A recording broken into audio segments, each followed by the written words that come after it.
Hello, everybody. How are you guys doing? It's good to have you today.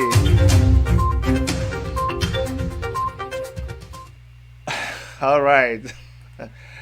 Hello, everybody. Once more, good to have you today on the on our program. It's becoming a daily show with Dr. Chidi, and I want to acknowledge all of you that you come all the time to see what we have for you and to support us. I really want to thank all of you. Thank you very much. Today we are going to be focusing on Omoyele Sowore. We realize that a lot of people don't really know who Omoyele Sowore is. So today we're going to spend some time to, talk about him, and then maybe through that, some of you who don't know much about him will get to know about him, because a lot of the opinions that I see people express about Omoyele Sowore, I come to see that it's coming out of them not really knowing who he is. Because sometimes you can talk about people, but your the things you're saying is based on the fact that you think you know them, but you don't know them. It's based on what you hear people say about them, and that's not a very good way to look at things. You can't judge a book by the cover. You can't begin to talk about people when you don't know so much about them. So today, that's what I'm going to be doing. I'm going to be trying to tell you a little bit about Omoyele Sowore. I'm going to need your patience because this might be a little long, but this is what we've tried. And Erica has done some research and was able to put this together. So I hope you're going to enjoy it. I'm going to be reading and then trying to explain to you some of the very important aspects of this narrative that we're going to be having. Narrative, whatever. But this is a little bit about Omoyele Sowore. You guys know late Professor Pius Adesami. That's the one who recently passed away in a plane crash, in an Ethiopian plane crash. But was a very good friend of Omoyele Sowore, and he said that Omoyele Sowore. This is what he wrote about Omoyele Sowore. He said, "The looters and despoilers of Nigeria may wish you dead, but a lion's liver is a vain wish for dogs. You are the husband of their mothers, the elephant who used them as a carpet when they tried to block its path." This is what late Professor Pius Adesami had to say about Omoyele Sowore. Now, who is Sowore Sef? Who is this? Who is this boy? As some of you see him as a boy. Who is this riffraff? Who is this inconsequential noisemaker? Who is this thug? Who is this rascal? Who is this gentleman? Who is this handsome man? Who is this intelligent man? Who is this prominent Nigerian? Who is this popular man? Who is Omoyele Sowore? Omoyele Sowore is from Ese Edo in Ondo State in southwest Nigeria, and he was born into a polygamous family of 16 siblings. Growing up, he has 16 siblings, brothers and sisters. He developed his passion for the media in the days of military rule in Nigeria. At age 9, Sowore fished in the lake for his family. At age 9, every morning before going to school, he would go and fish. Later, at the age of 12, he learned how to ride a motorcycle. And with his dad's motorcycle, he will go to the lake not only to fish, but he will fetch water, he will fish, he will collect firewood, and then he will bring this back for the whole family before he went to school. This is what he would do every morning. Now, he began making a living of helping women to ferry wares to the market. He started doing Okada business with his father's motorbike, and then using canoe to ferry because they were living around the riverine area. So he will use canoe to ferry women's goods to the market. Now, a boy of hope, but he should work harder for a better future. This is what his class teacher wrote on Sowore's report card when he noticed that he's a boy of hope. He's somebody who is the hope of his family, is somebody who is the hope of his generation, is somebody who is the hope of many people, but he has to work very hard to be able to achieve this calling on him, because he noticed that he was doing bad in his results. Actually, the class teacher made this remark when Sowore failed mathematics in 1984. Now, by the time he was 13 and in class 4, he couldn't bear the burden anymore. His grades in school were terrible, and the school principal had grudgingly promoted him to the next class. At age 14, Sowore finished secondary school with depressing results. Maybe he had F9 in a lot of his courses, because you can imagine all the things he had to do and combine it with his schoolwork. His father, who took his class teacher's comment or the fact that he is a hope, is a child of hope, his father took it seriously, and he sent him to live with one of his uncles, where he was to start school afresh. Now, sometime in 1980, a group of policemen invaded Kiribo community, where Sowore was growing as a boy. Policemen came into their community.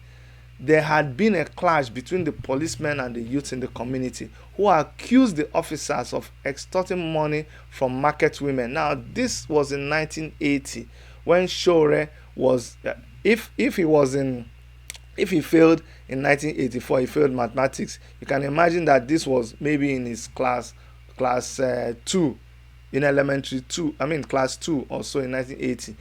This policemen came into their community, and because there was a clash, there was a struggle between the youths and policemen, because the policemen were extorting money from market women. The youths protested that you cannot be collecting money from our mothers. The policemen now went, reinforced, and they came back to the village from where Sowore, who was a little boy then, sat in his mother's shop. He watched how people, his fellow youths, young people, elderly people, were brutalized by the police officers. Women were not even spared. The police officers, they raped women, and Sowore witnessed all of these things. To make matters worse, one of the women that were raped was Sowore's cousin.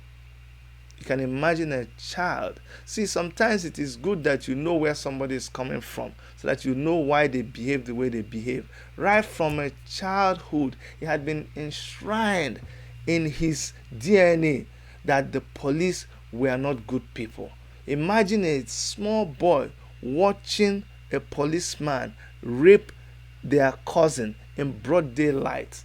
That memory will never leave him. Now, the young Sowore had wished he had all the powers. He would have wished that he was a super, like a superhero, like Superman, so that the young Sowore had wished he had all the powers. He struggled from within, but he was just a little boy.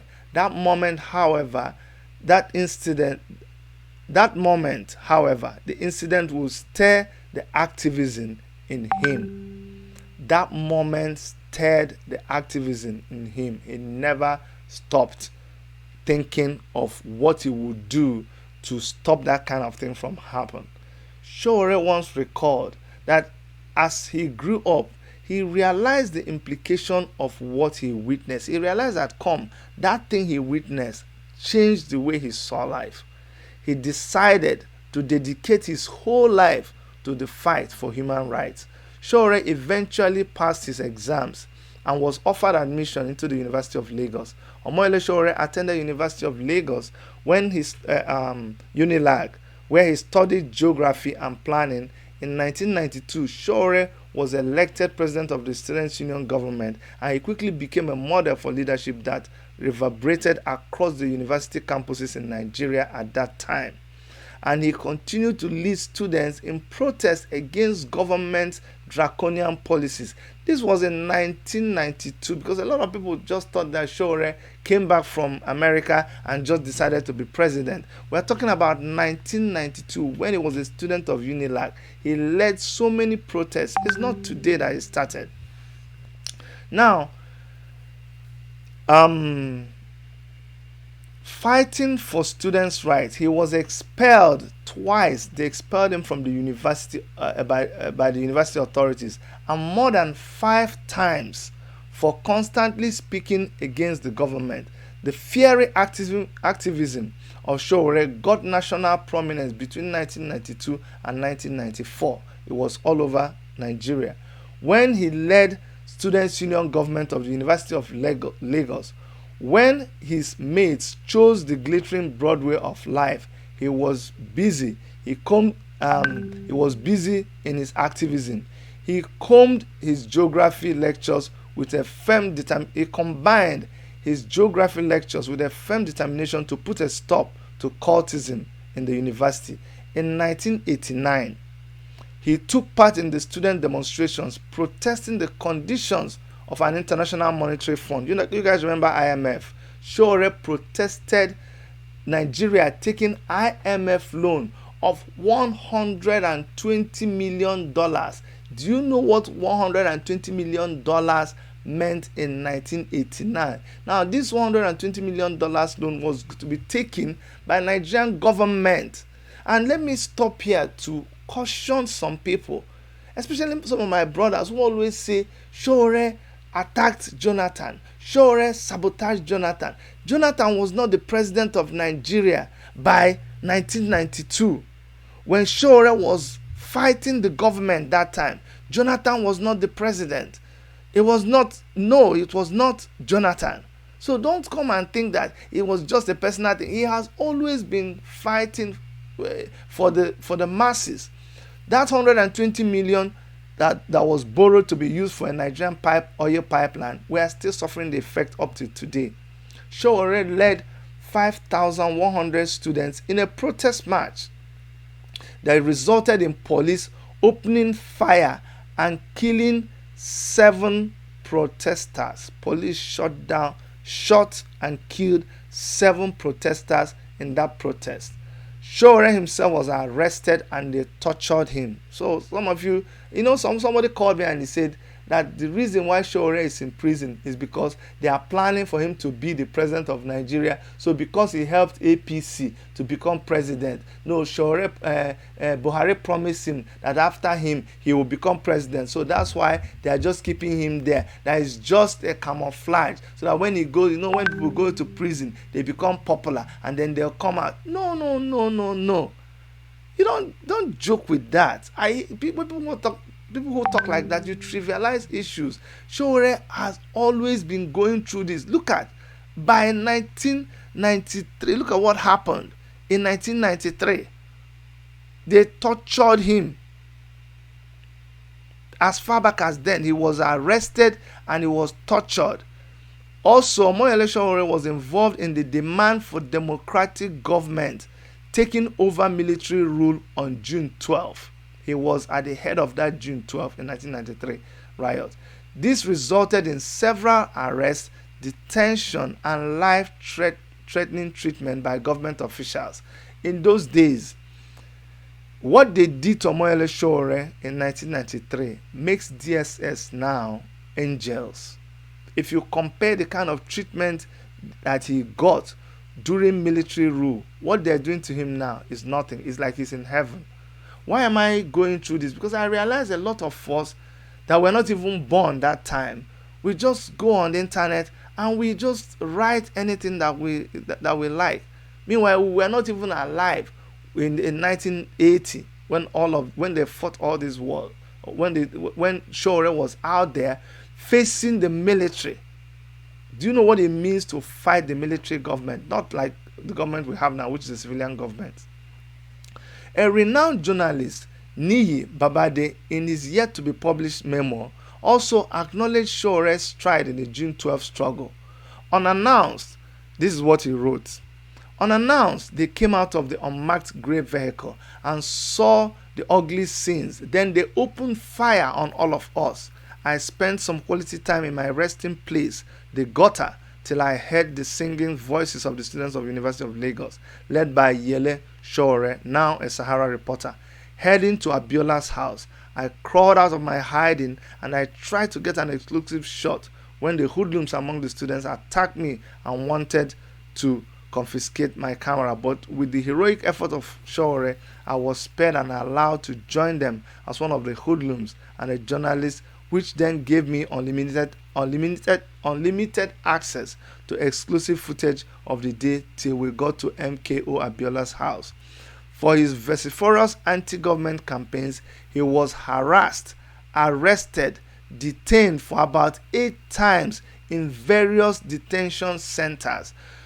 So Sowore is a customer to detention. For some of you who have not even spent one day in police to come and be making noise and insulting him, look at far back as then he's been detained in 8 various detention centers. And you know what they mean? This is not this one where they say they gave him phone. The detention centers where they lock you up, you're only wearing pants, and mosquito and everything is biting you, and they are torturing you, they are beating you with koboko. You don't know what he has seen. As is expected in every life situation, his adversaries could not bear his torture. His adversaries could not bear his torture anymore, and they chose to put a stop to him. That means they tried to kill him. It is alleged that on a fateful day in 1994, some of the cult members in the university came in their numbers and they beat Sowore, they tortured him, they stripped him naked, and they injected him with lead. Now let me warn some of you who keep saying that Omoyele Sowore is a member of a cult, he belongs to this, he belongs to that. Even Dr. Chidi, you see, he's always wearing beret and tying bandana. The orange color is a color we have chosen as the symbol of our resistance, our passive resistance. Omoyele Sowore had never been a cultist. He fought cultism as the president of the Students' Union Government of University of Lagos. It was his fight against cultism that made cultists attack him and inject him with lead. Go and ask about me in University of Nigeria Enugu campus. It was my activities that led cult guys to come and attack me in a show that I organized, and they put fire, they set fire in that show in the hall. They exposed us to cooking gas and they lit the place up. Thank God no lives were lost. That's to show you that all our lives we've been fighting bad government, we've been fighting oppression, we've been fighting cultism. This is just for your education. Now, one would have thought that Sowore's activism will end. You would think that after he suffered everything that he suffered in school, he will stop that activism there. But the moment he graduated, he carried the spirit with him to Adamawa State, where he did the 1-year mandatory National Youth Service, NYSC service. The activist youth corps was dismissed. Listen again, they dismissed him from Adamawa State Broadcasting Corporation, his place of primary assignment. When Sowore went to South Africa, they brought him to an interview in South Africa. When he started talking about the conditions that South Africans were exposing Nigerians to in South Africa, the government called that radio station, they shut that program. Live broadcast, they shut it and told him that he cannot continue, and they walked him out of that radio station. This was just last year. So, but look, when it was a youth corps, so when you see it, you need to go back and see whether he was doing it as a show off or whether he was doing it for politics. But when you look at his history, you see that way back when he was in youth service, see what it says there, that he was sacked from Adamawa State Broadcasting Corporation. Why? Because on a socio-political show, he anchored, he criticized the circumstances surrounding the death of Ken Saro-Wiwa. You guys know that Ken Saro-Wiwa was an activist, and they killed him just for, talking bad against the government of the day, for protesting against the treatment of the people of the Niger Delta. They blackmailed him. They said he was the one that used to kill some chiefs, and they killed Ken Saro-Wiwa. They tried him with the same kind of trial that they're giving Agba Jelingo right now. That's why it is important that you open your eyes and you understand what is happening. The reason why I'm telling you this is I need you to move on, to stop buying all the lies they tell you about Omoyele Sowore, to understand the person he is. If I don't finish it in this segment, I may do a part 2. But it is important that I do this so that every time we're talking about Omoyele Sowore this, Omoyele Sowore that, release him, freedom of right, we are not just talking because he was the presidential candidate. Most of you, all you know is that he lost an election and he is a sore loser. He is making noise because he lost an election. Go and wait for it. It is beyond election. You need to know the man that you are talking about. When you see that this is what he has been all the time, then you will appreciate what he is doing right now. So they sacked him because he talked about Ken Saro-Wiwa on a radio program. On his last day as a corps member, while others went home, Sowore was arrested by men of the State Security Service. You see, from when they have been trying to shut up Omoyele Sowore, when he finished youth service, while others were going home, they arrested Omoyele Sowore. They detained him for 2 weeks. His offense this time is that while he was serving, he mobilized his colleagues against the government. That is his problem. So, was it Jonathan that was the president that time? Was it Buhari that was the president? Was it Obasanjo? That's just to tell you that this guy is a pure act. If they have pure act that you bring diamond, you say this one is pure diamond. That's the point I'm trying to prove to you.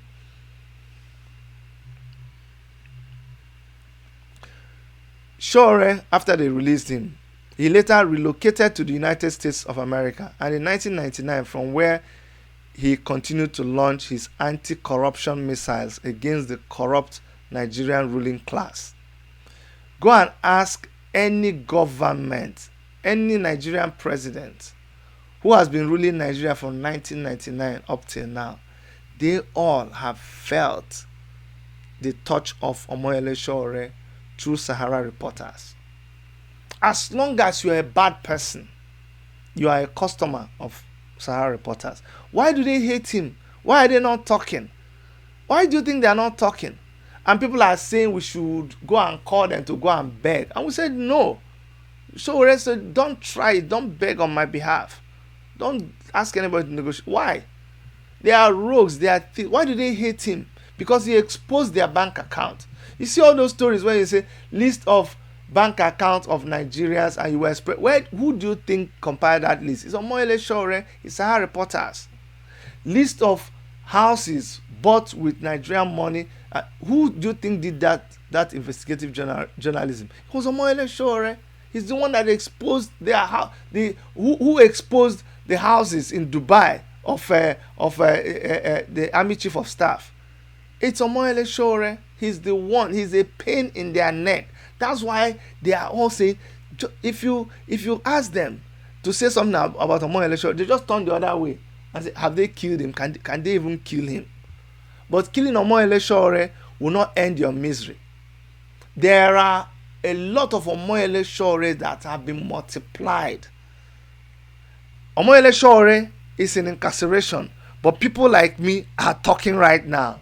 So what do you think? You think you have stopped him? You have not stopped him.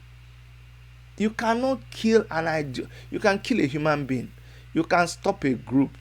You can even ban them. You can call them terrorist organization, just like they're doing to IPOB. You can stop IPOB. You can even kill Nnamdi Kanu. You can kill Omoyele Sowore. But you cannot stop an ideology that its time has come. It's not possible.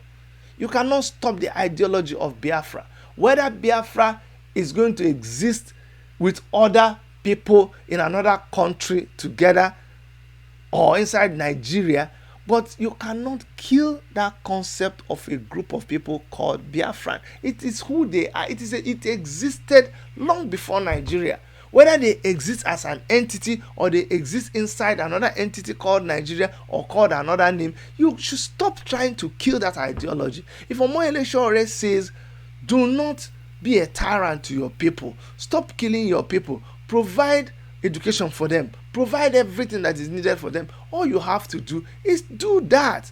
Check whether what he's saying is provided by the constitution, and if that is true, just do it. Stop fighting that ideology. You will only lock him up, but you will not lock up that ideology. No, it doesn't work that way. Now, Sowore acquired a master's degree in public administration from Columbia State University, and he currently teaches. That's when they wrote this. He was teaching modern African history at the City University of New York and post-colonial African history at the School of Art in New York. Of course, he is married to Opeyemi Oluwole, and they married in 2014 on September 11th. They are blessed with 2 kids, a boy and a girl. Now, Sahara Reporters was birthed in 2005 but became operative from 2006. It is supported by grants. Now, listen again. A lot of you say that Omoyele Sowore was given a lot of money by President Buhari and Tinubu and Oshomole to finish Jonathan. In fact, they are the ones that are sponsoring his Sahara Reporters, that people actually give him money to destroy their enemies through Sahara Reporters. Let me tell you something. Go and read about this name I'm going to call for you now.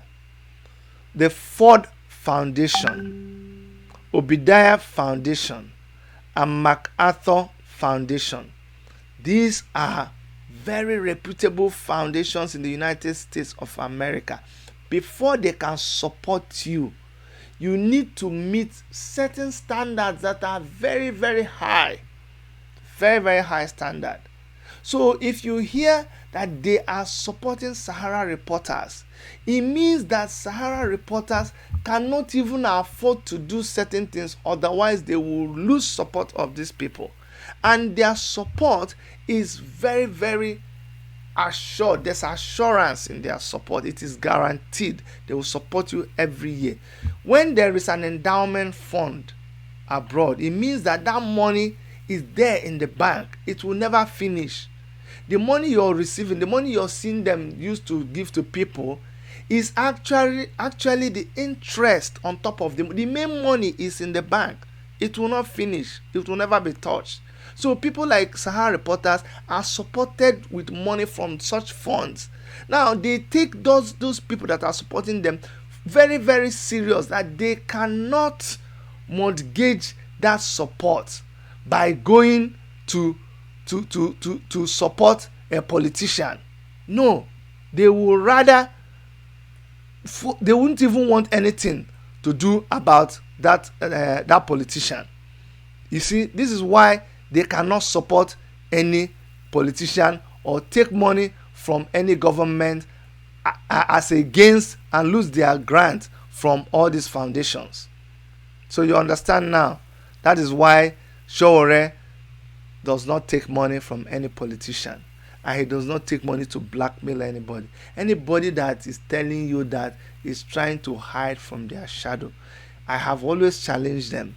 If you think that they are right, a lot of people have approached me and they say, you know, you're close to Sowore, you know, you're close to Sahara Reporters. So can you make them stop writing this thing? This thing they are writing is a lie. I didn't do it. I'll just tell them that I may not be I may be close to Sowore, but I'm not as close to his business, Sahara Reporters, as you think. Oh, he runs that as a separate business entity. However, if you have a rebuttal to what they have written. If you have a true account of what you think is a lie, why don't you write this and you give it to me, and I will try to pass it to them and they'll publish it. Up to today, nobody has written their own side of the story, because they know that what was written about them is a lie, because they will write with names, with dates, with everything, and you cannot, I mean, how can you deny every single thing? So I hope you understand how Sahara Reporters is funded now.